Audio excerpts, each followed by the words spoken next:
Sadly, police were not able to save much of the surrounding property, authorities were, but not the lives of two people who were close to that blast when it happened. KAMC's Avery Travis joins us live from the scene tonight. Avery, what's the latest on the investigation tonight? Hey guys, officials are actually still here on the scene trying to determine what caused this explosion, but what we have learned is that a resident of this property here off 21st Street was killed in the blast. Now, according to these state records, we've learned that he actually has two companies registered to this address on 21st Street. I'm going to step out of the way here though so you can get a look at some of the damage this explosion caused. You see there's quite a bit. You're looking at it from an alley view right now. Now, we know that according to those records, his name was John Fleming, and he's listed as the director of a company called E2AMM LLC, a company that was claiming to develop alternatives to petroleum fuel using chemicals like hydrogen and ammonia.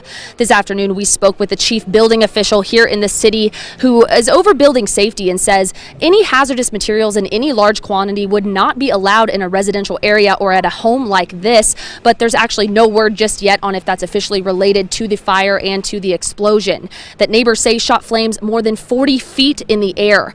Now, Fleming unfortunately passed away at the scene while a neighbor, Radhika Gelka, and two others were rushed to the hospital. Gelka was a 45-year-old tech professor, but she later passed away. We're told the other two victims, though, thankfully are going to be okay.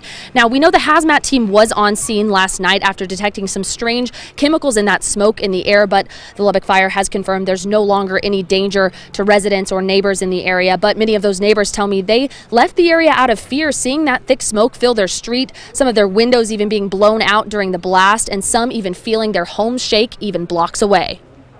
All around the house. It wasn't something like the window shook, it was the entire house shook. So at first we thought it could be a lightning strike, but then again, once we thought through it, lightning doesn't make that big of an explosion.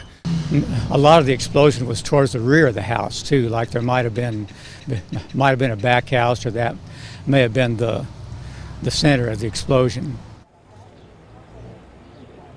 And like he said there, you see we're in the rear of the house where much of the damage was done. But just a few doors down, we actually spoke with a neighbor who says he ran into these flames and into the smoke, him and his friend trying to rescue the two people that they heard were trapped back here in this property. We're going to hear their pretty amazing story tonight on KAMC News at 10. Brian.